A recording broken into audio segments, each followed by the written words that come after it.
Cigar Kurt, the front porch cowboy. Is a ginger grizzly bear with a superpower. Cigar Loons, invaders of the cigar world. Grumpy preacher, the conspiracy theory expert. Cigar Loons podcast, come and join us. Vitola and proof expert on all things spirits. Tobacco G Sticks, director of special operations. Cigar Loons podcast, we are the invaders of the cigar world. Cigar Kurt, the front porch cowboy. As a ginger grizzly bear with a superpower. Cigar Loons, invaders of the cigar world.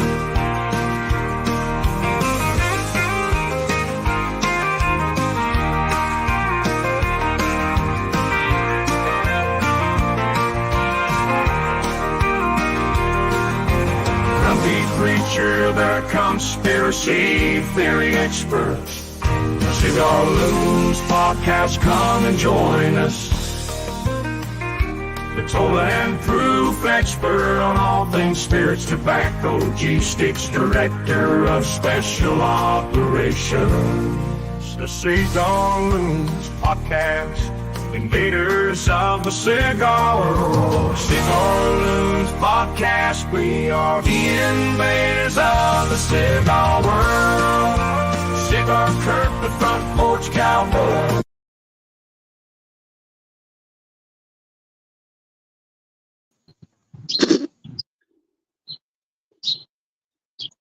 Cigar Loons podcast, live, of course, from England and America. And of course,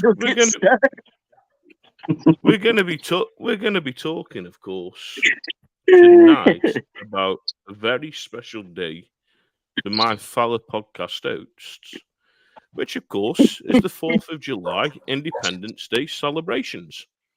So, of course, we're going to be talking about Independence Day, and then we're going to go over what is it about cigars that we get on notes. So, note tasting. We're going to, of course, talk more about cigars and notes tasting. But the first part of the show, of course, we're going to get into Independence Day and the 4th of July, and of course, what you guys do for the 4th of July, because here in England, it's just another normal day for us, the 4th of July, of course. And I know a lot of listeners that come onto our podcast, especially from England, don't probably know about the 4th of July celebrations. I know from around the world, not many people probably know about the 4th of July celebrations. And I know, of course, now they don't really go around the whole thing of Independence Day, do they? It's basically the 4th of July celebrations. But of course, it's still the same thing of Independence Day. So, of course, Grumpy, I'm gonna pick on you tonight. I'm gonna go with you first, my brother. So I'm gonna pick on you. Come on. So, what do you do for your 4th of July celebrations, my brother? How do you celebrate that day? Well,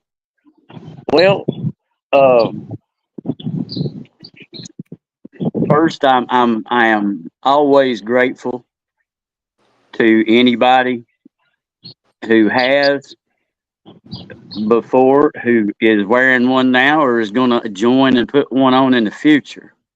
But if you're going to put a uniform on and defend this country, you got my respect, because, you know, that's what allows us to keep doing what we're doing. And I will say this, that it one thing that does bother me is that people keep repeating over and over about this democracy, this democracy being in danger. This democracy is in danger. Well, first thing they need to do is realize that we live in a constitutional republic, not a democracy. Those guys didn't fight for separation from all that over there, to come over here and be a democracy. And yes, there's a difference. If you're not aware of it, study up on it. There's a difference between a constitutional republic and a democracy. But I first of all, I give thanks to those guys and girls, man, for what they do. We enjoy, I mean, just a little, grilling around. It's not, we don't make a big, a big spectacle of it, but and then we'll let's like this year, we go to the church for the fireworks. They do fireworks around here, which ends up being about the best thing you find in small town America. But just a little, giving thanks, being grateful for what the guys and girls do. Little food celebration, and just enjoy the day best you can. So, of course, we'll go over to Matthew. So, Matthew, what do you do, of course, on your 4th of July celebrations, my brother? So it sort of depends on the year. Last year we went over to family's house and smoked ribs and set off a bunch of fireworks ourselves, like lunatics we are. And then right. And then this year we'll be going to there's a festival in a nearby city that we're going to go to and hang out there all day. The kids can ride rides and we'll eat carnival food and we'll try not to die of a heart attack in the process. And then we'll sit our asses down and watch some fireworks. Yeah, nothing wrong with that. Of course, no it is going to be involved this year because, of course, let's just go on a different little side note on this. We know, of course, there was the Independence Day films with the aliens, so no aliens are coming and attacking the world on the 4th of July. So please don't worry. We're just talking about the celebrations, of course. So, of course, I'll go over now. Cigar Kid.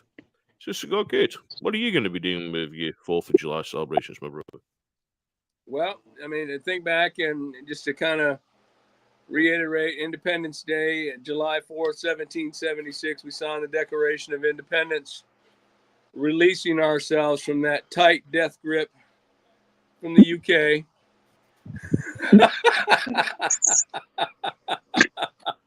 There you go. There's the royal handshake from England. The royal handshake. Yeah. The royal salute coming to you. Up here in the country, in the mountains, I'm just looking forward to a nice, relaxing day. I'm going to make some barbecue. Got a pork tenderloin for my wife. I got some steak. I got some ribs, some sweet corn, a good cigar. We have fireworks in the area. With our dogs, though, I try to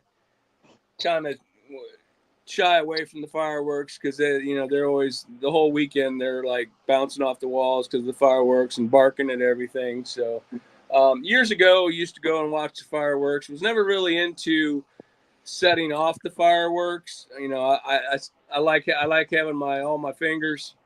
So I never really got into that, but I used to enjoy watching them, but not so much anymore. Yeah, I mean, it's nice to see, but I just enjoy time with my wife and our dogs and family. Yeah. And then, of course, we're going to go over to Mr. Tobacco G-Sticks. Of course, Jess. So what are you going to be doing for your 4th of July celebrations, my brother? Well,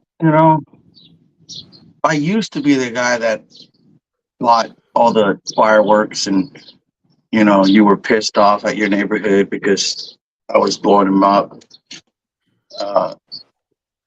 But, that became really hard to do where I was living at in Tacoma, Washington, and they made it illegal and all that stuff. So you could only go to the reservations to do the fireworks, and it just became not fun after that. And so here in Wenatchee, it's small town. There's not really a big deal of anything much going on here other than, at night at 10 o'clock, you got your big, fireworks show. I think that's my only highlight, really, because my wife's cousin is the pyrotechnic, so we get prime sitting to watch the fireworks. There's nothing wrong with that.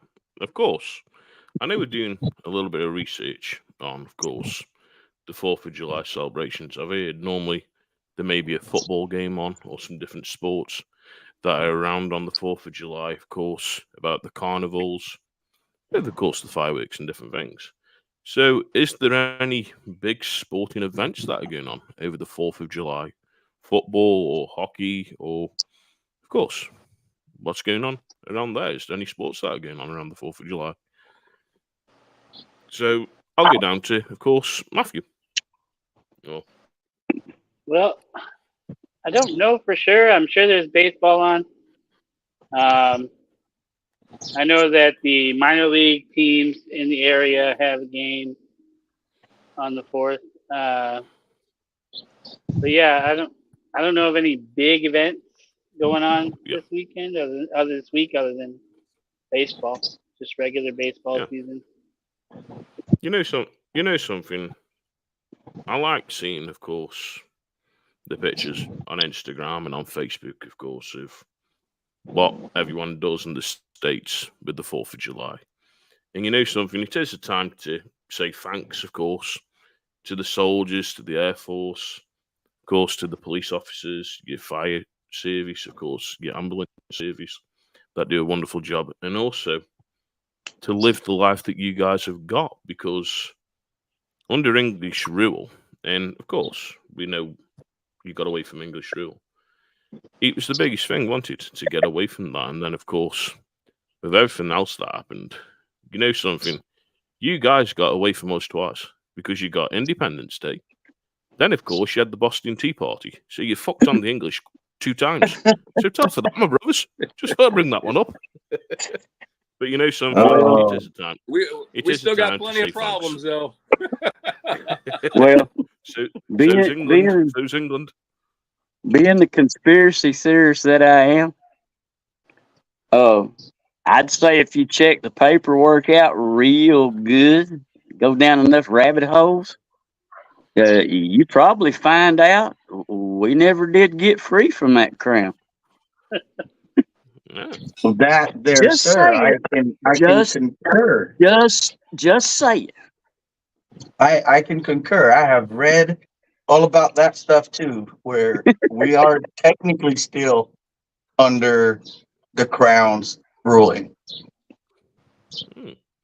Which, you know something, that it kind of brings home maybe, yeah, okay.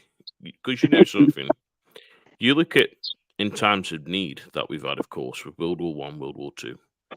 You guys, of course, from the States have been there, you've helped. Over the years of history, when you look where our royal family is, even, of course, with, of course, government and the friendship there's our governments have had, like, of course, Thatcher. When Thatcher used to come over, of course. Then you look, of course, at Tony Blair and Bush, their relationship, Obama, and of course, Boris, and different things over the years, and the amount of visits the Queen's had over there, the amount, of course, presidential visits that we've had to England at the palace. It kind of comes maybe true that, you know something, we've still got a rule, but you know something, I'm not a royalist. I'll admit I'm not a royalist. But they bring revenue to the country. And there's a lot of patriotic people over here, of course, that are mad about the royal family. At the moment, my biggest thing is everything that, of course, has been in the newspapers with different royal family members. That's why I'm not a big royalist.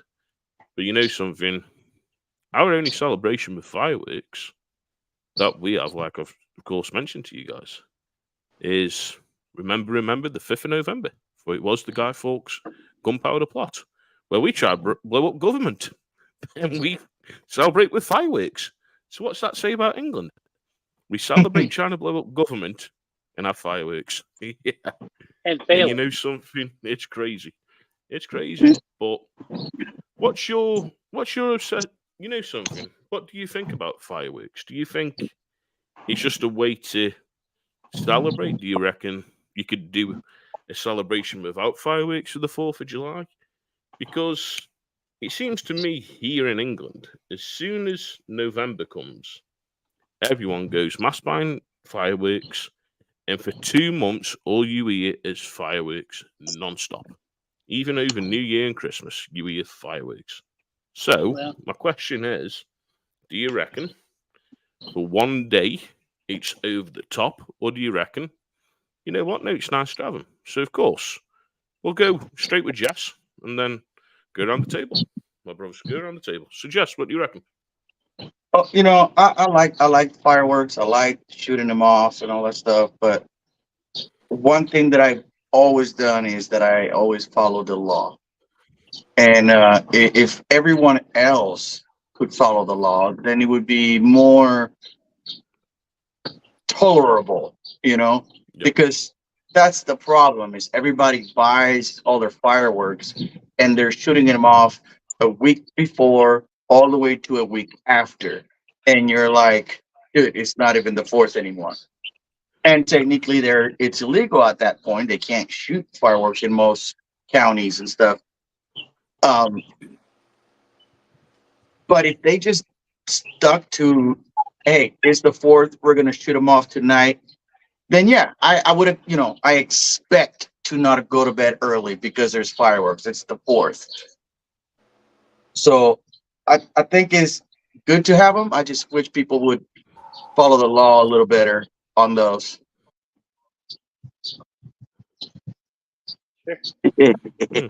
Of course, Kate.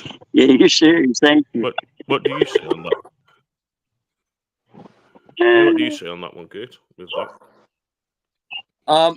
Back in my day, when I was growing up, Back in my day. when we walked 2 miles to and from school, uphill both ways. Fireworks used to be on the 4th of July. It used to be special, and it was just on the 4th of July.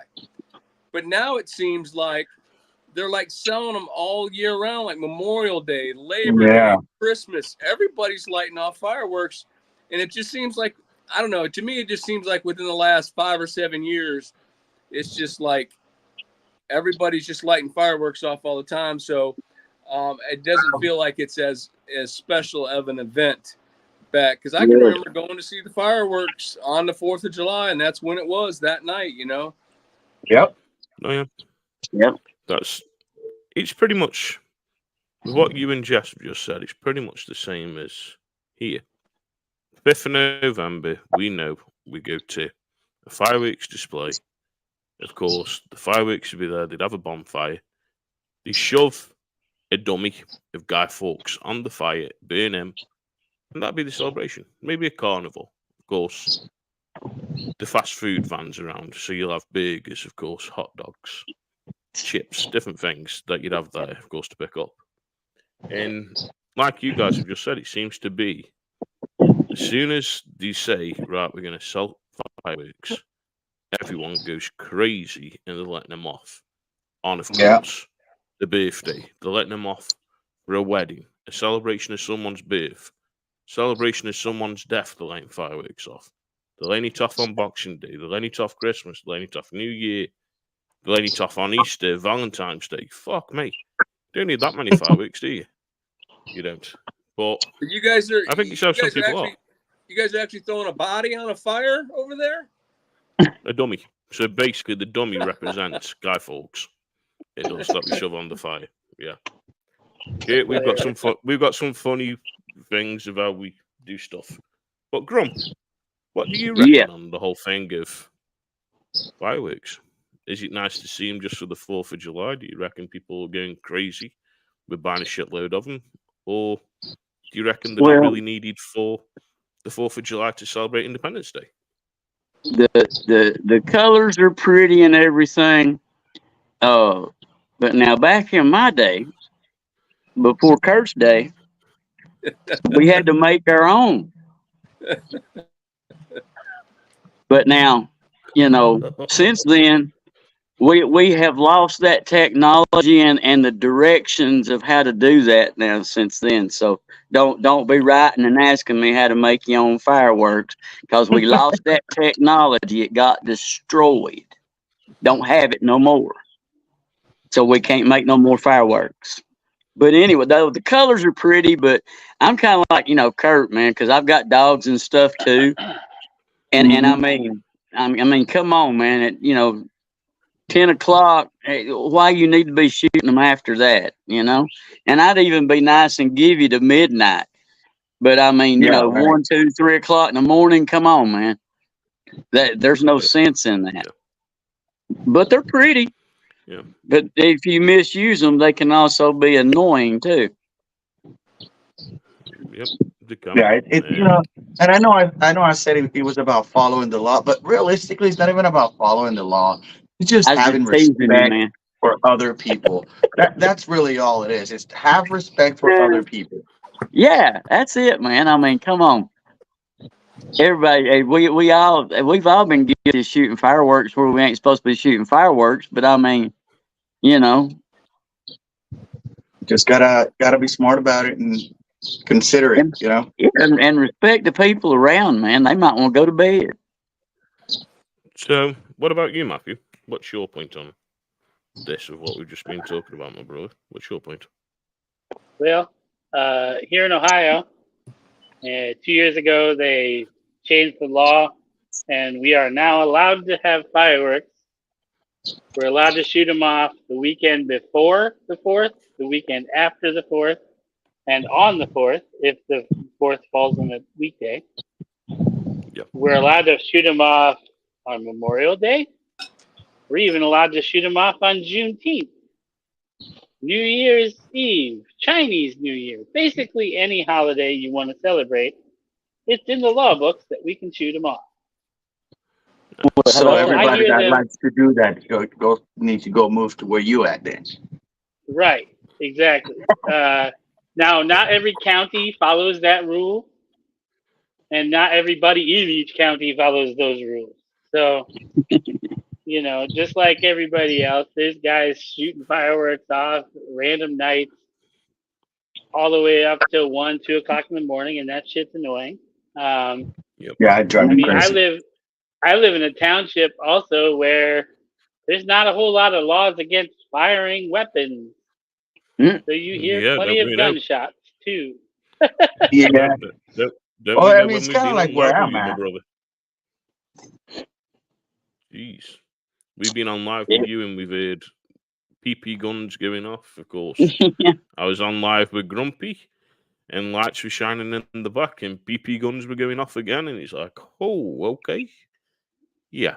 We just have fireworks going off and, something. I only live it's 20 crazy. minutes away from a major city. Not like I'm way out in the middle of nowhere.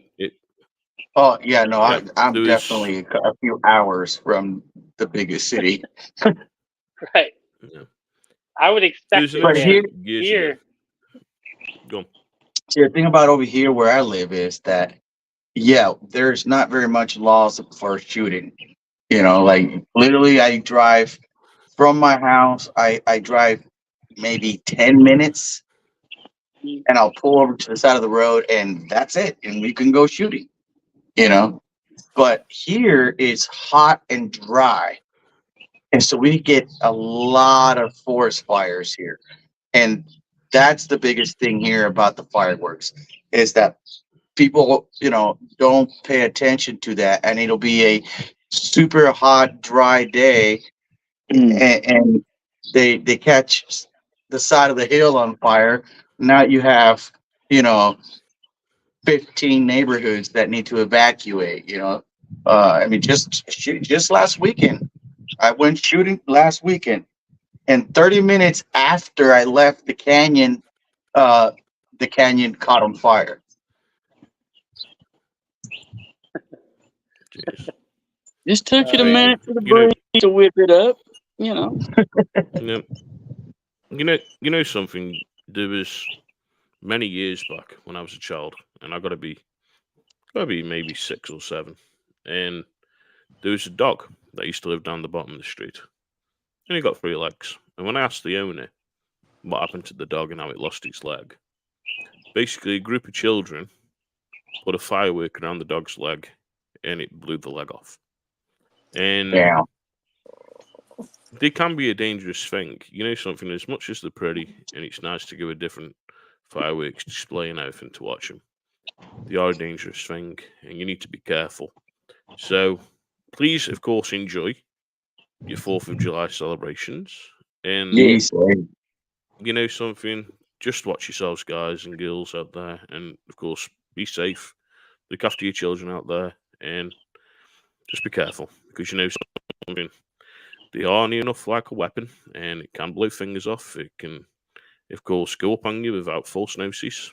Of course, when that Oh, yeah. notice is gone, they can still go up and go bang. So just be careful out there. And of course, enjoy your 4th of July celebrations.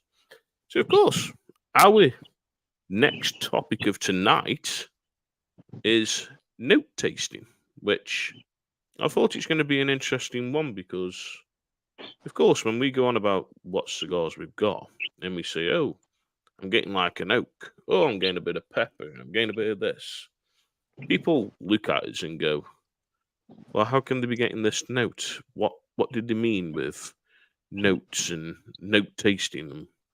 So I thought it'd be a unique thing to go down this bit. So I'm going to go over to Kate on note tasting. So, Kate. There you go. That's a wise choice. Well, when you start off with, when we talk about the palate, we got to break it down into basics. So, when we talk about the palate, we're including the taste buds on the tongue, and then we're also talking about the nasal receptors in the nasal passages. All that encompasses the palate. But as far as taste buds on the tongue, we also have taste buds on the roof of our mouth and our epiglottis and the upper part of our throat there, or the esophagus. But the average individual has about 10,000 taste buds. And those are regenerated about every 10 days. Unless you're Gaz with a super palate, he's humble over there. He's got about 20,000, taste buds. So, he doesn't talk about it much, but those are every 10 days, so let's say you burn your mouth on some soup or hot coffee. Those are damaged, and within 10 days, those are going to be, regenerated and replaced. And then when we talk about the nasal receptors, we have about 20 to 40 million olfactory receptors in our nasal passages. And to give you an example, the bloodhound has about 250 million. So they can smell way much more than we can. And women, they say, have, I've got myself in trouble with this before, but up to 49% more than men do. So women can actually smell better. But when we talk about tasting a cigar, that encompasses both of those. And on the tongue, you're really only tasting five flavors. You've got your bitter, sour, sweet, salty, and umami or savory, which is like a meat or a very rich flavor. So that's really the only thing you're getting off the tongue. But that coupled with what you're getting in your nasal receptors, those are the tastes that we're perceiving, that we're picking up in our minds. And you can get into, how do I know that I'm tasting oak? I've never licked an oak log, or it's just smells. And we talked about this the other day, Gaz. Smells from your childhood, all that can be, stimulated in your mind and can take you back there when you taste something or smell something. So it's very fascinating, and I don't think a lot of it is the capacity that we have is fully understood, and especially with a new cigar smoker. And this is something that takes a while to develop. And I won't go too much into it, but when I started off, one thing, and I wish I would have had this when I started off, but one thing that I've discovered since then is the flavor tasting wheel. And this one, if you go in the middle of it, it's got basic flavors. You got your animal, spices, other, and plants. And then from out there, it just kind of expands out. It goes into wood. And the next one, it goes into lumber, and it goes into byproducts. And they have all these, there's just hundreds of them around the edges. So eventually you get to the point where you can identify those, but it's not something that happens in a year or two. I mean, it takes a long time smoking cigars. And I don't know, sometimes I wonder when I see a new cigar smoker, how are they able to pick that up? because I think I have a fairly good palate. Like I can pick out things, and I'm usually pretty good at it. There's sometimes where I'm off and stuff, but I've been doing this a few years, and I just I wonder when you see a new cigar smoker right off the bat saying, I've got oak and cayenne pepper and a little bit of cinnamon, I don't know. It's No. and who knows? They may have a super palate where they can pick that stuff up, but generally speaking, it takes a while to identify those and be able to pick up on those nuances. And when I say a nuance, this isn't something that just jumps out at you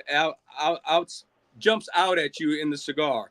It's something that's very subtle, and you have to concentrate and really pick up on it. Because I can sit and smoke a cigar with you guys just BSing here, and I'm not concentrating on what I'm tasting. But if I sit by myself, I can go and really identify those notes. Whereas if I'm talking and have a conversation and my mind's not in it, I'm going to miss those notes. Yeah. So that's kind of start us off. You guys can take it from there. Well, I just want to say, of course, hi to Whiskey YouTube and to everyone that's watching us, of course, on Rumble and watching us, of course, on YouTube and also watching us on Instagram. We do thank you, of course, for coming on. And if you're enjoying the show at the moment, then, of course, make sure to like and also subscribe to the channel because we've got a lot of interesting content coming out over July and August and the other months, and we do appreciate you. And also thank you to our new subscribers to the channel. So thank you very much from the bottom of our hearts for, of course, subscribing. So, something, okay, you brought it up on that newest cigar smokers and basically saying you can taste oak, you can taste pepper and different things.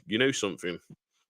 Yeah, they probably might be able to taste pepper, like a white pepper, a black pepper, cayenne pepper, because you might know the difference in the peppers.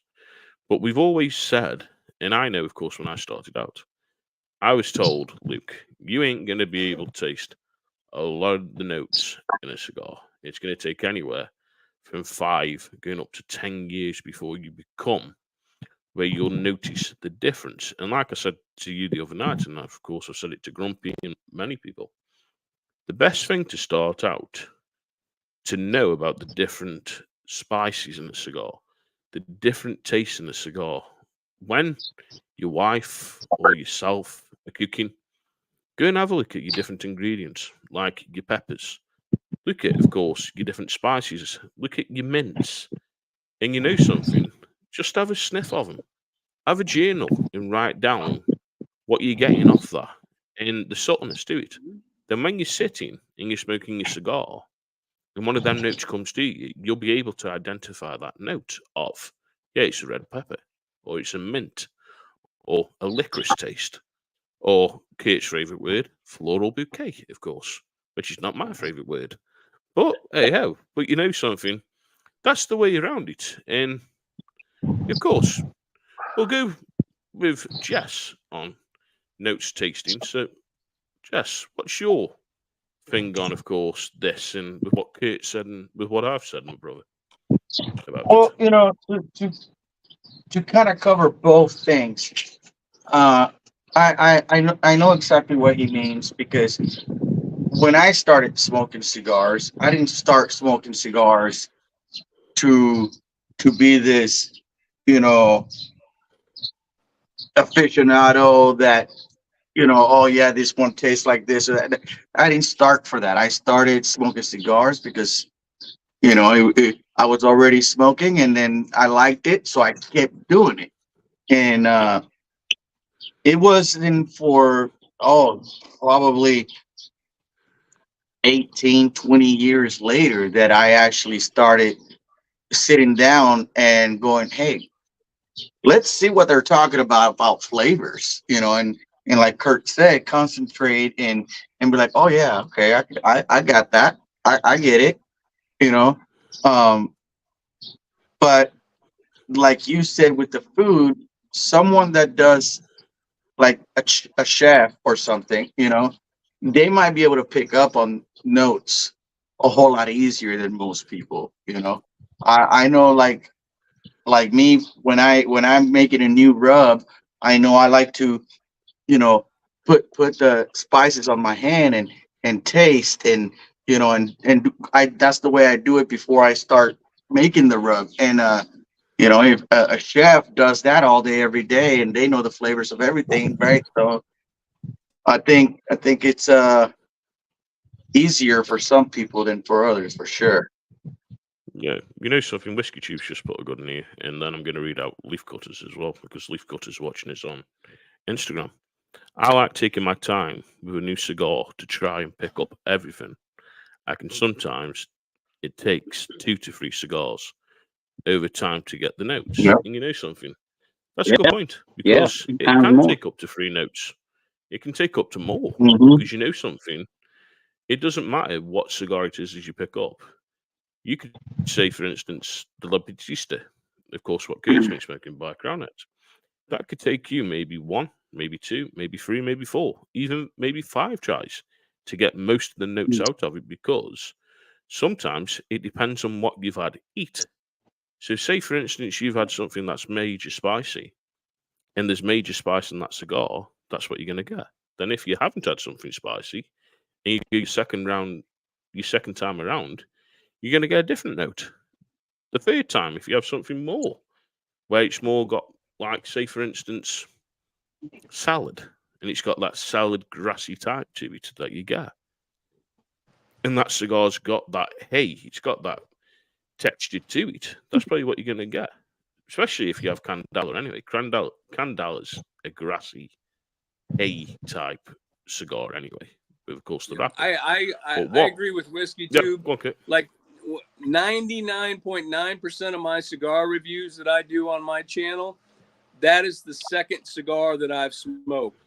I'd like to experience the cigar with no pressure and just smoke it and see what I can pick out of it and take my notes on it. And then I go back and do my review on it when I smoke the second one, actually film myself doing the smoking it, doing the review on it. And sometimes if I only have one cigar, that puts a lot of pressure on me. Like right now, I've got this horrible cold and I've got this Circle of Life sitting in there that I want to do the review on, but I only have one of them. So that I need to be 100% clear. I need to be healthy, and that's going to be a challenge. And I look forward to that challenge,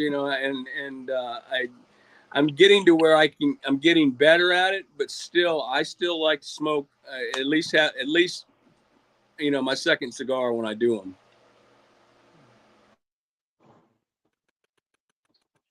Yeah. And you know something? You only got, of course, see the other comment that Whiskey Tubes just put up.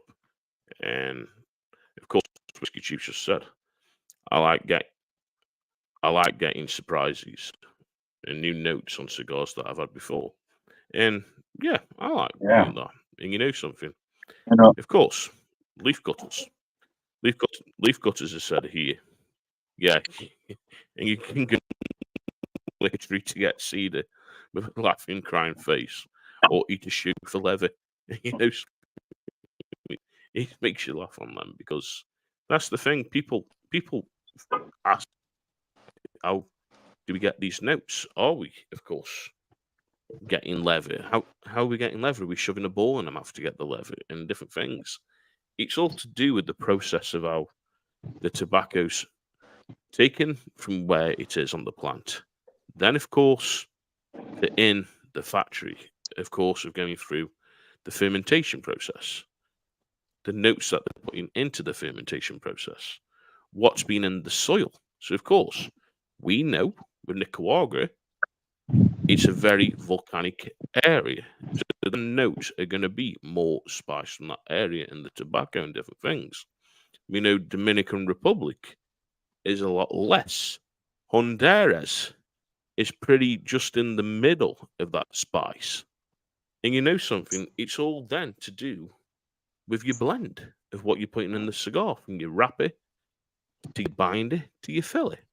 And that's a lot of the different things of your notes, because me and Kurt, me and Grumpy, we did, of course, the CEO Bones. And we've pretty much got the same kind of nuance in the notes. But I've sat with Kate and gone over, of course, the Caldwell Eastern Standard Cypress Room Super Toro, and Kate's gone, I've got mint. And I'm like, well, I didn't get mint. But you know something, when I've revisited the cigar and I've gone through it, I had to text Kate and say, Kate, I finally got mint, my bro. Finally got mint.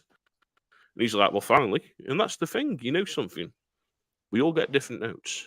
And it can be either what we've drank, what we've eaten, and different things. But I just want to go around the table tonight as well.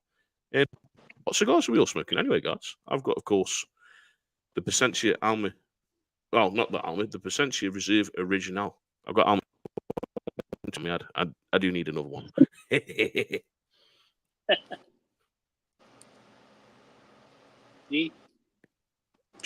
I have here Go on, the Matthew. You can do whoever. Ave Maria.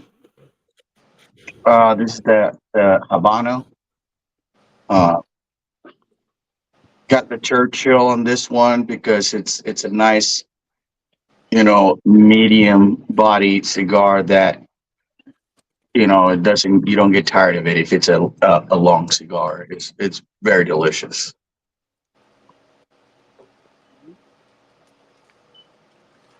Senor Kurt.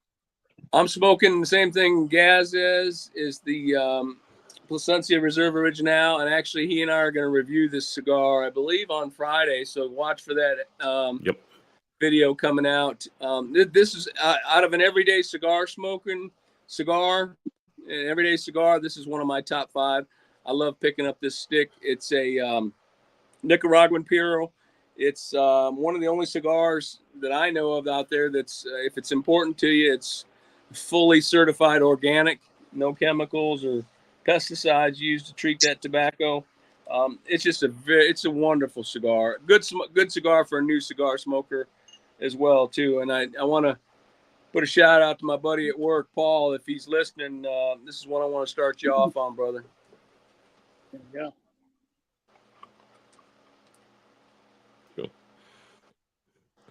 Grump, of course. What have you got, my brother? It is called Free Will. I am not sure. I know the one thing, it is made in the Oliva factory. I'm not sure if it's one of their portfolio or if it's out of the Pages portfolio. I'm not sure. But it's an Ecuadorian Habano wrapper. And I can't remember the binder, but it was odd for a binder, but I can't remember what it was. But it's got Nicaraguan filler from Condega and that Ometepe and the Jalapa regions is what the fillers are. And with the construction and makeup, I mean, it's excellent construction. Burn line is sharp, has been. Oh, I haven't picked up a finer made cigar as far as that goes, but it feels in the hand. But there wasn't much aroma on the wrapper or the cold draw. And surprisingly, kind of like a little campfire woodish stuff is really about all I've had going on with this thing. It's with what's in it, it's kind of a letdown with what it's constructed of. You naturally are going to look for a little more than what it's offering. Just saying. There you go. Of course.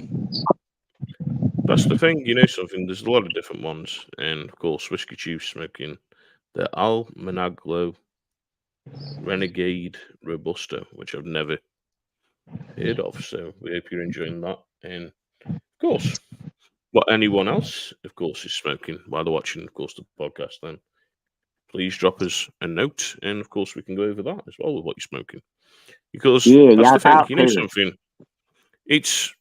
This is the thing about learning what other people are smoking, and of course, okay, you're right. On Friday, we will be doing, of course, the review on, of course, the Plasencia Reserve Original that we're going to put together, and of course, it's going to be an interesting month with one of our guests that are coming, because we're all going to be smoking their cigars that live, and of course we'll be talking to that guest and I'm looking forward to that this month. And then we've got some birthday shows, of course. We've got to go on the birthday shows because we're in July, aren't we? July celebrations. You got He's to still get doing the Matthew's birthdays. cigar here. The Oh, damn go on, thing's Matthew, not sorry, ready to my go brother. out. I'm running out. What? So I've got a Robusto tonight. That's why it's going so fast. So I've got Menace by Black Crown. Oh, This is a Connecticut broadleaf with Dominican binder, African, Dominican, and Nicaraguan fillers. This is the first one I'm smoking of this. So, and we've been talking. So honestly, I'm not getting a whole lot of notes. I am enjoying it. It is burned absolutely. Good Lord, where is it? Absolutely nicely. It's not perfectly straight, but I haven't had to touch it up at all. And it's got a great draw. Got some nice pepper. As far as notes go, I will say my experience. Since I'm talking, I'll take advantage. My experience with taste notes, I feel like I had a little bit of a boost because I spent so much time learning how to taste whiskey. Oh yeah. Before I got into cigar. Yep. So I got maybe a little bit of a boost from that, but I got a 5-pack of these. It'll take me till the 4th one before I get everything that I can out of it. And I still don't get certain notes. I get mostly out of most of the cigars I smoke. I get leather, cocoa, pepper, cream, coffee, those kind of things. The sort of basic notes. I haven't gotten any sort of advanced notes like at all yet, and I've been smoking cigars for about 2.5 years now.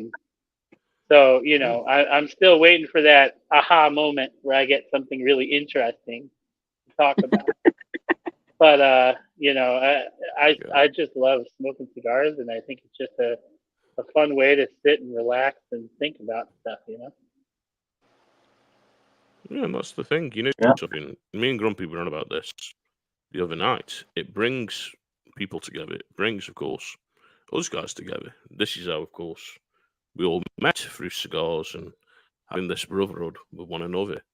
And it's the topic of conversation. We have a cigar. We try and, of course, learn off one another about what we're smoking and what we're tasting. And that's the thing. And something, it's a hard one to keep going over different notes because something. Every cigar is different.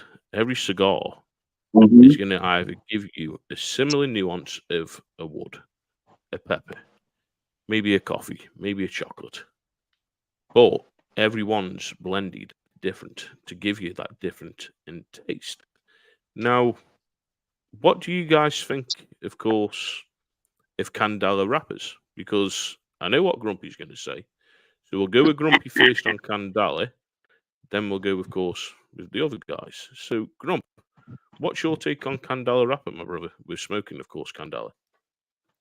I will say that my first experiences with Candela wrapper, my first job out of high school, I delivered liquor to the liquor stores in town. Old man that worked at one of the liquor stores, he smoked one of them what I would have called it a tree limb at the time, but now it's would be like a Lancero, and he smoked those, and I don't ever know what kind it was, but it was the Candela wrapper because it was as green could be. I always loved the smell of that cigar that he smoked. But the only thing that, I never asked him, I probably could have just asked him what it was and he'd have told me, but I never asked him. I ran across the Antonio Cleopatras and the Grenadiers in the gas stations. The 5 in a box of the Candela wrapped cigars. That's what I started is Candelas, smoking Candelas. And then I found that, the Arturo Fuente, they had an 858 as a Candela. And I've still got 2 curly heads right now that have the Candela wrapper on them. I like the sweet grassiness It's a refreshing difference. Especially when you come off of smoking Maduros and stuff, for several days, and then you grab a stick with a good Candela wrapper. You're talking about waking your taste buds up, you know. But I'm a fan of them. Have been for a lot of years. Since the '70s. Yeah. So, what, of course, about you, Matthew? Have you ever had Candela, and what's your take on Candela wrappers? So I've only ever had, I think, Candela in a barber pole. Mm-hmm. So typically like a Candela and a Maduro wrapper, swirled around each other. Yeah, like the So Ali Bradley style, of course. yeah, like an Filthy Ali Bradley. Hooligan. Yeah. And I think I enjoyed that a lot. I've had a few of them. Now I got the last year's Shamrock edition, Yep. which I thought was really nice. But you get all those, with the barber pole, you get all those Maduro notes, plus you get that grassiness to complement. And I really, really enjoyed it. Man, that is one hell of an Yep. ash. That cigar's got a nice ash. And about dropped it. And it stayed But on. yeah, I can never do that. I get about an inch, maybe an inch and a half, and then I drop it immediately because I'm too shaky.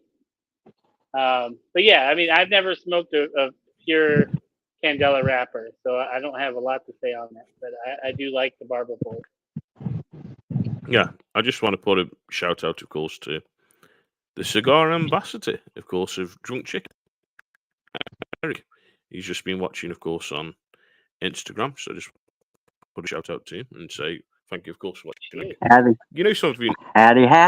Before, of course, before I go over, of course, to Kate and then Jess, I've had the Shamrock, and something, I enjoy the Shamrock, and of course, the Filthy Hooligan. Now, I've had the Ogre by Asylum. Geez, that's a different tasting cigar, of course, and that's Candela. Of course, the Maduro with it, and it didn't agree with my palate. It wasn't for me. The Ogre wasn't, but I'd probably have to go and revisit it because, like we said, of course, it takes maybe 1, 2, maybe 3 times before you know the notes. And to be honest with you, I smoked the cigar. It was a windy day. I wasn't paying much concentration with the cigar, so I probably need to go and visit that again. But of course, we'll go to Jess in the middle. And Jess, what's your take on Candela wrappers, my brother? I've only had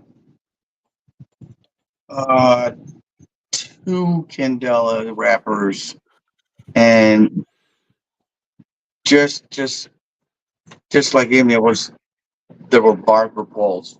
So I don't have a say on a just Candela wrapper one, but the ones that I've had that did have Candela on it were very good. I mean, they bring a whole new package of notes that you're just not used to smoking, and they're great. They're really good cigars. I haven't had, like I said, one that has been a full wrapper, but the barber poles I've had, I've enjoyed. Yeah. Good. What about you, my brother? The Candela. For me, the last time I smoked one, it's probably been 8 or 10 years ago, and it was an Arto Fuente. I think the Candela is more of a it's an acquired taste. I don't think you can pick up one and say, wow, it's kind of an acquired, for me, it's kind of an acquired taste. I remember it being, more on the grassy side, more hay. Mm-hmm. And I kind of almost wish that there were more people out there producing them because there's not a lot of choices. I mean, you mentioned a couple of them, Gaz, but and at the end of the day, the manufacturers have to make what's going to sell. But I kind of wish that they were a little bit more popular. Because if I had some more choices, I think I would probably smoke them once in a while. And it's something I probably need to go back and revisit, but it's something that I do remember. You know, it's kind of an acquired taste for me, but I did, once I got into them, you know, I enjoyed them. Yeah, and you know something, you don't really see many. I know, of course, Curviante, of course, from Stogie Roads, he's got a couple with, of course, Candela on. I know, of course, Kevin Shahan from Cigar Prop dressed up like the Riddler, and they made a 5-pack of Candela cigars, and they had numbers on them. And whichever one took off, that was going to be, of course, maybe a regular production. Now, I don't know if he's still got them out, and he's still doing them 5-packs. So, of course, maybe go and check out Cigar Prop and go check out Kevin Shahan with Tap That Ash podcast that they've got. But the next topic of conversation. So, of course, we know we've been talking now, us guys, and we've been talking well over a year. We smoked a lot of cigars, of course, Jess. We know you've smoked a lot of cigars, and of course, now you're in the group and everything, and we appreciate you, my brother. And Matthew, of course, yourself. You've been with us a long time. So, 5 cigars that can either be a mixture of boutique and premium that you would say people need to go and pick up and try. So 5 cigars, either premium or boutique, or you can have a mixture of both. So, Matthew, I'm going to go with you first, my brother.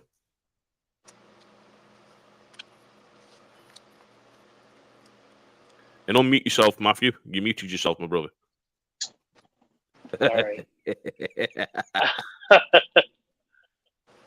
So I'm gonna stick to sort of my favorites. So I would say Diesel Uncut. I think is a really good affordable cigar. I like. They have 2. They have like a natural and like Connecticut. Those are both good. And then I would say Perdomo Lot 23 Maduro is a fantastic cigar that I just keep going back to. I would say an Alec Bradley Tempest Maduro is a really good cigar. Not super expensive. Always has been good to me. And then I would go with a Man of War Abomination. I love that cigar. I love the band. I love everything about it. It's intense. It's not for the faint of heart. And then I guess my 5th one, I'll go with another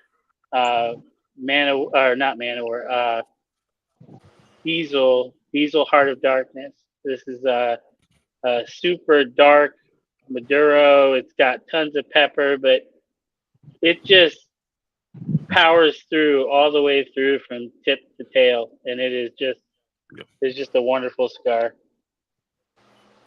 And them, of course, 5 cigars that you mentioned, Matthew. What price point are we looking at on them price points? Are we looking down the range of, say, the $13 range, or are they in the $19 range? What did they set on the range in dollars for, of course, them cigars? So from bottom to top, you're talking probably, I think, about $6 or $7 for the uncuts, and then all the way up to like 13 for the Tempest. Right around that for the 23, maybe, or lot 23 is like 10 to 12, depending on your area. Pretty much basically from like 6 all the way to like 13, depending on where you're at in the States. Yeah, not a bad price point when you look at them 5 you picked up on that. So of course, we'll go with Kit. So Kit, 5 cigars, my brother. When I think about 5, I mean, and of course, you know, it changes as you smoke different cigars and stuff. But right now, just over the last year or so. I'm going to say, I already mentioned it, the one I smoked tonight, the Plasencia Reserve Original. And these are all cigars that are in a decent price range, nothing over $15. And of course, if you buy them by the box, you can, get some good deals on them. But I think the Plasencia Original is, I don't know, $10 to $12, depending on what size you get. The Caldwell Eastern Standard, the Cypress Room Super Toro. Absolutely love that cigar. You know that. One that's kind of a sleeper for me that I found is the Esteban Carrera, taken from the Devil's Hand. That is the Corojo one, not the Maduro one, the Corojo one. That is just a very, very unique cigar. It's probably one of the most unique cigars I've ever smoked, just as far as the earthiness in that. That's 3.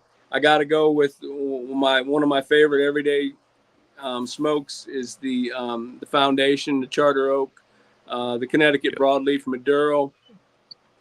And then the 4th one, I got to go. The 5th one, I got to go. Well, I got 6. Can I have 6? Oh, go on, I'll let you break the rule. Seeing this Oh, to you, be and then we'll have to go special. around the table I again. got to throw in the Perdomo, the 12-year double-aged vintage. The Maduro, I absolutely love that cigar. And then one that I just recently found about 4 months ago is the Crown Heads, the La Patistia. Absolutely love that cigar. That's one of my favorite cigars. I just ordered some more of them. I love it so much. Yeah, and you know something, you've just picked out 6 cigars. They're in a good price point as well. You know something, this is the thing about talking about this, because there's a lot of cigars out, and sometimes money can be hard, life can be hard, and you know something, you shouldn't be judging on what you smoke. And there's a lot of cigars that are out there that are in a reasonable price point. And you know something, some of them are from big major companies, some of them are from boutique cigar companies. So before we go to Jess, and then my take on mine, Matthew, we'll go back to you for your 6th one, and then we'll go over, of course, to Grumpy, seeing this Kurt changed it to 6 cigars. All right. I'm so glad you're doing that, because as soon as he said that, I thought of another one, and that would be the Punch Rare Corojo. It's a box press, and I've smoked probably 12 of those things this year alone. I absolutely love that cigar. And I've been getting them at a really good deal, right around $8 a cigar. I think the MSRP around 10 or 11. But man, that's a good cigar. So of course, Grumpy, let's go with your picks, my brother. And I know we'll pull out some interesting picks on this. So your 6, of course. Not really, nothing off the wall. I mean, I would encourage you, if you haven't ever tried one, to try a Trader Jack's from J.C. Newman. They only have 3 types. All 3 are very flavorful, very good. You can have any of the 3 any time of day, and you get singles for a couple of bucks a piece. That's for a $2 cigar, you ain't gonna beat that. Punch. I like the Knuckle Buster. The Habano's very good, but I kind of lean more toward the Maduro. For a little bit of difference in it. Let's see. I like the Macanudos, the Inspirado series. Any of those you want to maybe grab. I've had all of those, and every one of those are very, very pleasant, very nice sticks to smoke. What is that, 3? Charter Oak broadleaf, Connecticut broadleaf is another one that won't break the bank. Now by Foundation, that's like a anywhere from $5 to $7 cigar, depending on what size you get. The Macanudo Inspirados, they're about a $9 to $10 stick, depending. The Punch Knuckle Busters, they were like $8 to $9. You know, none of them are overly expensive. Now,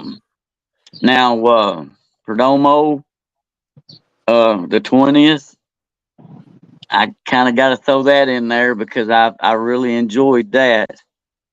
I can't. They're not down here, so I don't know what the price point on those are at the moment. But let's see.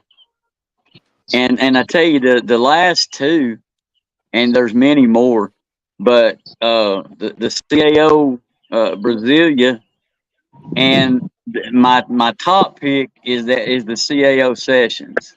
I you know, and that about rounds it out for me. Those are like $9 or $10, maybe 11, depending on where you're at. You know, nothing really over 10, $11 in that, and a lot of those are a lot less expensive. Are we allowed to name 10? Can we just name 10? No, I'm joking, man. I'm joking. Just quickly, Grump. I think the 20th is about $10. Yeah, it's a good price stick. All right, I was trying to stay in that, you know, anywhere from, like I said, you know, the Trader Jack's $2 a pop, and you're not going to beat that for a $2 stick. No, I'm buying I'm buying a bag of those. Yeah, you can get them for $1 something, $1.63 or something like that. If you buy them by a pack of 20, they're really cheap, but they're excellent, man. Any time of day. I had my first one this past weekend, and they're fantastically awesome. Yeah. That's right. You know, when we go, of course, over to me, you know, my prices here, of course, are English prices, but still, they are good cigars that are at reasonable prices when you work it out in American price. So, of course, what we're going to do, we'll go over, of course, to Jets. So, Jets, your six, my brother. Well, I would have to go. Let's see. One that I like going to that I recently, within the last couple of months, got acquainted with is the La Vieja Havana from Drew Estate, Maduro. It's a great stick. It's only like $3 or $4, something like that. Then of course, what I'm smoking today, which is the Ave Maria Habano. It's like $11, and like I said, it's just a really good stick that, from beginning to end, if you want to enjoy a longer cigar like me, that I have a Churchill size, it's not a cigar that you're gonna be like, oh, I'm over it. No, it's a great cigar all the way through. I would say number 3 would be the Gurkha 30th anniversary. I love that stick. I'm a sucker for a leathery cigar, and that to me is a leather bomb. But it's a good cigar if you like that kind of flavored note. Then as of late, I've put in the Black and M81 into that top 5, top 6. Love that cigar. I don't know about where you guys are at here. It's about $13. Then got to go with my father's after that, and go with the Judge. And for the 6th one, I would go with the Perdomo 10th anniversary Maduro. Not bad picks, you know, and yet again, good prices. So my first one is going to be Essentia 151, and you know something. You look at the price on that. It's in the same ballpark as the prices that you guys have mentioned in the States. And of course, you can go on Famous Smoke and you can get a 5-pack. And a 5-pack will work out for the San Diego basically $63, sorry, and 99 cents. So when you work that out, still a great price for a cigar. So that's my number 6. My number 5, from our good friend Mr. Ricky Rodriguez, is the West Tampa Red. And I absolutely love that cigar. You know something, Ricky's been a power player for a long time. Of course, we're playing for CAO. And now, of course, owning and operating, of course, West Tampa. And, of course, he's up for a couple of rewards as well over here. So good luck to him on them rewards. Then, I'd say number 4. You know me, I'm going to have to go, of course, with the M81 Blackened by Metallica. I've spoke to a shitload of them. I enjoy them. It's a good stick. Good price point as well when you look out in the States. Of course, I had mine sent over to me from the States, and I enjoyed them. So is that 3 cigars now I've mentioned? Yeah, that's 3. So I've got 3 left. So my next in is going to be, of course, Foundation Cigars, the Tabernacle. Of course, Connecticut broadleaf, good cigar, and I've smoked a shitload of them. You know something, the only downside, the price point here is a very dear price point, but in the States, it's another great price point. Of course, we've had Eduardo on the show, and nice guy, of course, their sales rep that we had on. And my number 2 cigar, I know it's a little bit pricey, and I did say, of course, premium and of course boutique, but I'm gonna go with the Presencia Almafuente Black 6-toe. I absolutely love that cigar. It's one that's in my rotation a lot, and I enjoy it. My number 1 cigar, and it's not a bad cigar. It's a sun grown, and it's going to be the JC Newman American. And I've smoked a couple of them, and I've enjoyed them. And the price point, when you look, depending on what size you have, the one I had yesterday, which was a double Robusto, was $19.99. And that's the thing. There's loads of cigars out, and even in your price point. And you know something? If I went for a number 7, I would say, of course, Here we go. yeah, I'm gonna go with one more kit. You know something? The Factory Smokes by Drew. You can buy a bundle, and it works out. You're going to be paying anywhere from $2 to $3 a cigar. They're a good yardstick. They're a good stick to sit down if you just want to quick smoke it the night, and you're not bothered about leaving it after and picking it up. Great price point. Great cigars. They're not made of all short filler and trimmings. It has got a long filler in it. They are good cigars. I smoked, of course, the Connecticut's. I smoked the sweet tip ones, and I've smoked the Maduro. And I really like the Maduro ones. I've smoked a couple of them. But yeah, so. Hey, Jazz, one more thing. Now that you're done, one thing I like about our group, you know, we didn't talk about this before, but each one of us, with the exception of you, a couple of yours are up there a little bit in price, but everyone else is pretty much picked out. These are everyday cigar smokers cigars. Yep. These aren't, we've all smoked, all these expensive cigars, and yeah, we enjoy them. They're very, very nice. There's something special, but I just really like to hear that everybody's pulled out just an everyday cigar. And as much cigars as we smoke, you have to have those lower budget ones in your rotation. And I just think it's kind of cool. And our podcast kind of comes from that, along the boutique lines, and just for the everyday cigar smoker, cigars that we enjoy, cigars that other people enjoy. We're always looking to hear stuff of what everyone else is smoking and to try new stuff. But they're all something that pretty much, if you're a cigar smoker, you can afford it, and you're not going to feel guilty about going and spending the money for it.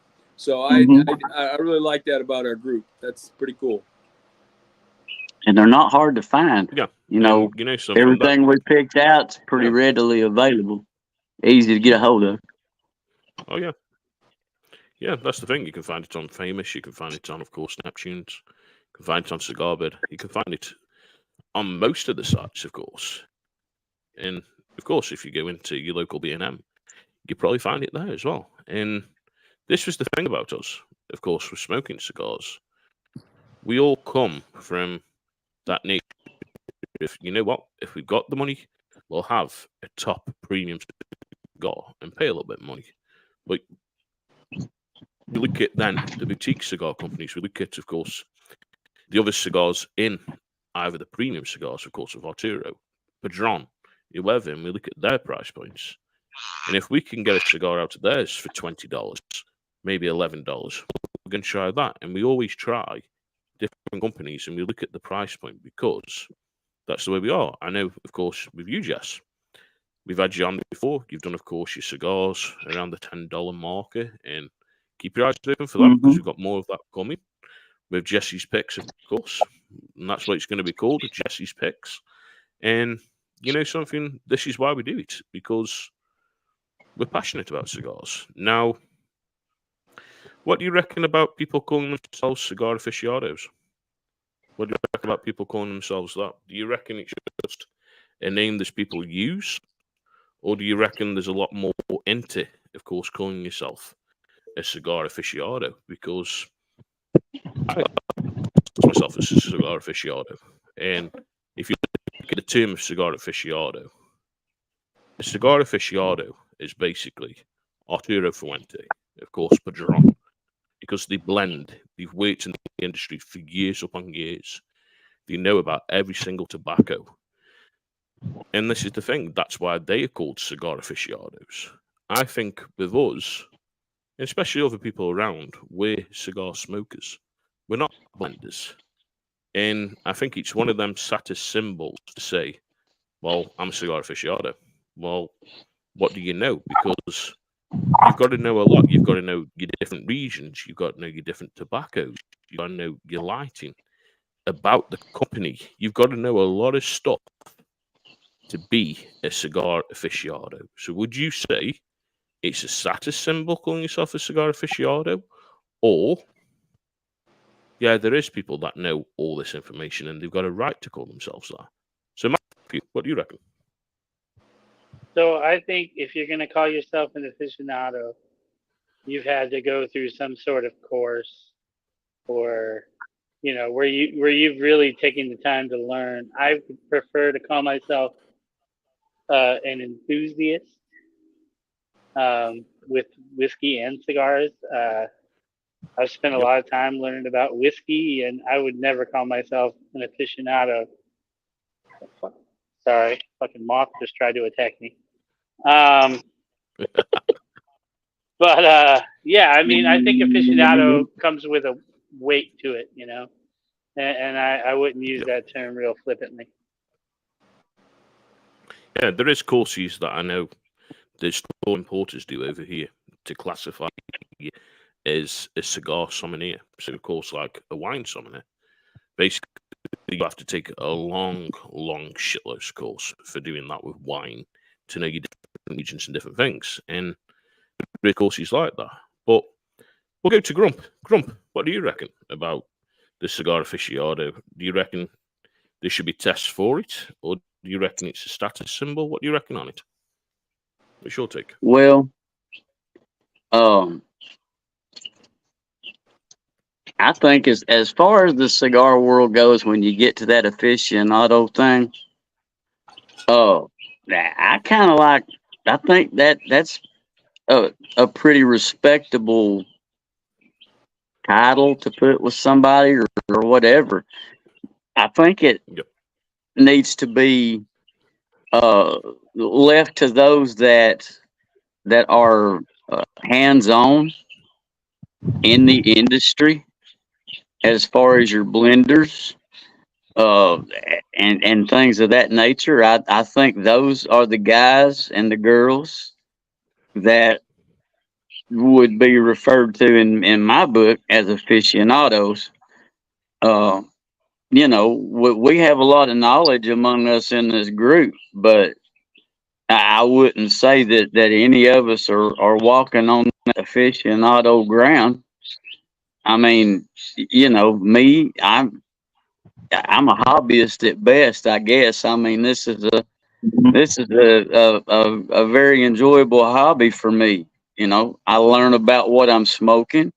Yes, I know things. I'm progressing and moving on with it. But I'm never gonna see myself, you know, or think of myself as an aficionado when it comes to the cigars, because that's far above what my brain's gonna take in. Just saying. What about you? Yeah, what about you, Jess? What do you say on this? Yeah, I think the same thing. I think aficionado is someone who has taken the time and dedicated it to knowing every ins and outs of cigars and the different strains of tobacco. But I do think that people use it as a status symbol in a not very good way too, because if you look at the people who call themselves aficionados that are not aficionados, they're usually only talking about, you know, top shelf expensive, cigars, only smoke, Padron and, things like that, and yeah, I think people use it as a status when it comes to that. But realistically, an aficionado, it's more than just an expensive cigar. You gotta know Yep. what you're smoking. You gotta know how it was grown, how, what region, what flavor profiles come out of, Nicaragua versus, Africa and stuff like that. And so yeah, I think you know, Grumpy said it best, I'm more of a hobbyist and learning as Yep. we go. And Whiskey Juice put the same 99% of us as cigar hobbyists.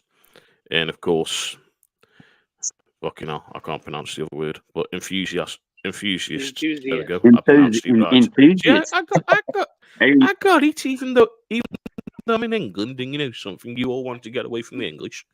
You're still with the English, so there you go. But Kate, what's your take on cigar aficionados and everything, my brother? What's your take? I think it's a matter of perspective. I think as far as just the cigar smoker, like if you're not in the industry of growing and producing tobacco, if you were to call yourself that, I know there's the cigar Solomon egg, whatever it is called, the course you Yep. can take, Yep. pay the money, and you can actually take a test. And if you pass it, you get a certificate. Even if I did that, if I studied and went through the course and passed the test, I still wouldn't call myself a cigar aficionado. I've been smoking 27 years now, and I'm in the same camp as Matthew. I consider myself an enthusiast. I'm passionate about it. I like to share what little knowledge I do have, and there's so much more out there that I can give a little bit of knowledge and start off with help a new cigar smoker, but I don't consider myself anywhere near that, and I would never consider myself that in my lifetime. To call myself that, or even if someone called me that, I would disagree, because I think it's just Yeah. so much more than that. Yep. That's just my general I was, gut feeling on it, I guess. yeah. You know something? When we had the business, of course, I was classed as a tobacconist, and there's a lot to know about being a tobacconist. You gotta know, of course, your companies. You gotta know the region, of course, of the tobacco where it's coming from. You gotta know, of course, the factories, the tobacco, what's in the cigar, the notes of the cigar. To be a tobacconist, of course, the same as pipe tobacco, snuff, all them different things that you deal in. And that's the thing, of course, with Sam and Mark. They're tobacconists, and they've been doing it for many, many years. I was going to do, of course, the cigar sommelier test, but I became bad and didn't do it. But you know something?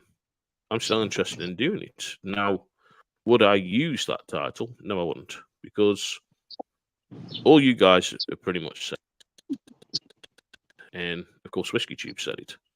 I'm a cigar hobbyist. I enjoy sitting, of course, with my brothers. I enjoy sitting with my sisters, smoking a cigar, talking about that cigar.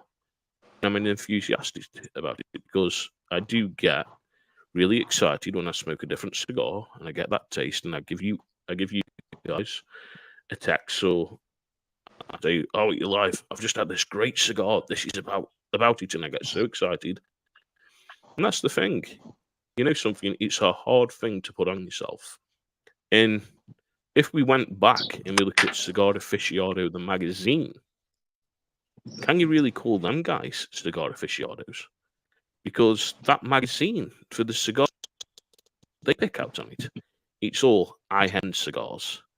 You don't see many boutique brands in that magazine, and not many boutique brands that are getting them high ratings, which of course we already spoke about last year when we did the show.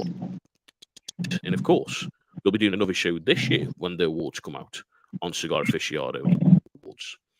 I think it's a hard one to put to yourself and say that you're a cigar aficionado and you know everything, because there's always going to be someone who knows a little bit more than you. And when they know a little bit more than you then got to try and say, "Oh well, yeah, you might be right.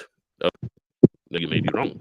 And it's a hard, but this is why, of course, we have these topics and why we talk about it and a little bit of insight on different things. But of course, Yeah, when I think about we just one have. more thing, Yep, go on, Kurt. when I think about sitting down, like if I go up to my local lounge and I'm sitting there smoking a cigar with someone new, or I meet some new people, I would never want to have the mindset of like I'm above them in the cigar world or I know more than them. It's just to me, it's about the experience and going there and enjoying a cigar and you know, getting different people's takes on cigars, and it just opens up so many other conversations as well. For me, that's what it's about. I would never want to, you know, think that I know more than someone, or because no matter how quiet someone is, you never know what they know. You never know their background. You know, they may be a cigar aficionado, but they're not going to sit there and tell you that they are. Oh, yeah. They're going to be humble, and they're going to, you know, and want to know about your experiences with cigars. And so that's just my general, when I think about going and smoking a cigar with someone new, or encountering some a different cigar smoker, or you know, people that smoke cigars, or you're meeting people for the first time. Yeah, but you just nailed it on the head there, Kate, because you could be sitting in that cigar lounge, right? Not know there's a rep in there, and that rep could be asking you about that cigar that they rep for. And if you go in and say, "Well, I'm a cigar aficionado, I know all about this company," and then they say, "Okay, then, so tell me about the company," and you get something wrong, and they are the rep, they're going to look at you as if you got a fucking dick on your head and say, "You're a dick." Yeah, okay. Yeah, you know what? You don't know about the company. And that's the thing. It's hard. And I've spoken to reps. We all have. And you've got to know your stuff. You've got to know your shit on the company. You've got to be shit hot. And that's the thing. And I still get quizzed on different articles from Sam. And I'll say, "Look, I don't know." And I'll admit I don't know. I don't know everything. But when I do know about the company, if I can help, then I'll you know what, this is where the factory is, this is about the company, and so forth. It's like, of course, when I spoke to you guys about Hiram and Solomon, I know, of course, who's helped to make the cigars, the factory that they use. I know about that company, and that's the thing. And it's nice to know that and say to you guys or whoever, "Well, if you try this cigar, it's made at this factory. This is about the cigar," and so forth. And it makes topic for conversation. But of course, we have come up to an hour and 30 minutes, which, of course, it's been the Independence Day and note tasting and some other different topics that we've spoken about tonight. We are live. Can I throw one thing in? Go on, Grump. Go on, Grump. I know you want to chuck something in. Go on, my brother. I just want to say especially to the new cigar smokers that may be listening or may run across this. Uh, don't be afraid to smoke what you like. Don't Mhm. don't think you have to pick cigars out to impress somebody else, or just because that's what they're smoking or whatever. Because good people in this cigar community and family, they just like all of us. We don't care what you smoke. You know, we don't care if it's flavored, infused, if it's Corojo, Maduro, Connecticut. I don't care. None of us care. It's what you enjoy and it's what you like. Don't let other people dictate to you, what you smoke. And that's just all I Well, want to say, because this is about, it's about us together as a community and a family. But as far as the cigar itself, it's what each of us enjoy. It's what each of us like. It's not I'm smoking this because I'm trying to impress Kurt over there, or I'm smoking this because I'm trying to impress somebody that may be watching. It's not that at all. You smoke what you like, you know. what if That's all I wanted to say. Just 35? just be yourself and smoke what you like. What if it's 35 cherry cigars? That's your problem, not mine. Yep. Exactly. 35 cherry cigars. Th- those Shout out to my mother those are for in my your birthday present. humidor, So not mine. thank you, mum. Thank you, mum. Yeah, Yeah, those are in that's your from my very humidor, hand. not mine. So, you know something? They're not a bad cigar. And like you just said, it doesn't matter what you smoke. If you smoke confused, if you smoke Cubans, if you smoke New World cigars, it isn't. But of course, we are going to be live again next Tuesday. So, of course, Jess, what time are we live? PST time. So, what time are we live, my brother? Oh, over here on the west coast of the United States, we're going to be around 4 p.m. Early. Kurt, what time are we going? Kurt, what time are we going to be live? Eastern Standard. As always, 7 p.m. Eastern Standard Time, Tuesday nights. Grumpy, what time are we going to be live? Central. 6 p.m. Central Standard Time. And Matthew, what time are we going to be live in the UK, my brother? Midnight. There you go. There you go.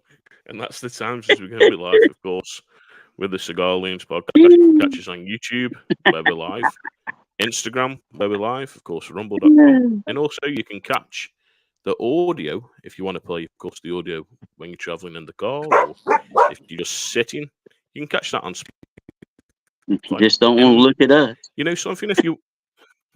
Even if you want to, of course, catch this video and watch it, join the Facebook group. You can find us. It's Cigar Loons on Facebook, and come and join the group. And we've got a lot of active members in there posting about different cigars that they've got. Of course, the videos in there where you can catch it. If you want to come and join, of course, the Discord group, by all means, go to our website, www.cigarloons.com. Click that Discord button, and it brings you straight to the Discord. And you get to meet us guys and meet the other members, smoke a cigar with us, play poker with us. And you know something? It's a great group of friends, great brotherhood. And like I keep saying, #1 original podcast that's live every Tuesday from around America and England. And of course, we'll finish off with our sayings. So me, stay smoky. Jess, Keep them lit. good. I just want to say one thing real quick before I say my thing. I know our UK audience is growing, and we appreciate that. We want everyone from the world to join us, and we appreciate those people tuning in. I know it's late in the UK. Even if you catch a show after, I know our UK audience is growing, and we appreciate it, and we appreciate hearing from you. And smoke them if you got them. Grumpy, If Jesus ain't driving your bus, folks, pull over. Let Jesus take the wheel. And Matthew. Don't start none, won't be none. And from us, thanks for catching us. We'll catch you again. It's much appreciated. Please like, please subscribe. Oh, we've just had a comment. Let me just read this comment quickly before we go. And this comment, of course, is from Whiskey Tube. So, where is the comment? I pressed the wrong button. Here we go. Here it is. Here's the Yes, sir. great live, guys. See you next Tuesday, 6 p.m. Central Time. And Yes, we'll sir. catch you soon. And of course, YouTube, we'll catch you, of course, in the Facebook group as well. And thank you for joining. Thank you for subscribing. To all our new subscribers, again, thank you. And from us, we'll see you next week. And of course, as I normally do, I'm going to play the #1 award-winning Cigar Loons tune. Cigar Loons. Get your copy today. Where'd it go? Hey, we're still here. Where's it at? Oh, shit. Where's it at? I didn't press the right button. Oh, shit. We are the invaders of the cigar world. Cigar Kurt, the front porch cowboy. It's a ginger grizzly bear with a super palate. Cigar Loons, invaders of the cigar world. Grumpy preacher, the conspiracy theory expert. Cigar Loons podcast, come and join us. Vitola and proof expert on all things spirits. Tobacco G, Stitch director of special operations. Cigar Loons podcast, we are the invaders of the cigar world. Cigar Kurt, the front porch cowboy. It's a ginger grizzly bear with a super palate. Cigar Loons, invaders of the cigar world.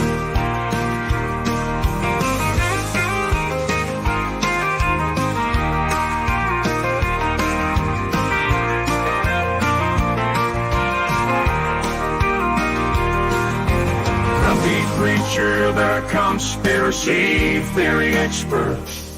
Cigar Loons podcast, come and join us. Vitola and proof expert on all things spirits. Tobacco G, Sticks director of special operations. The Cigar Loons podcast, invaders of the cigar world. Cigar Loons podcast, we are the invaders of the cigar world. Cigar Kurt, the front porch cowboy.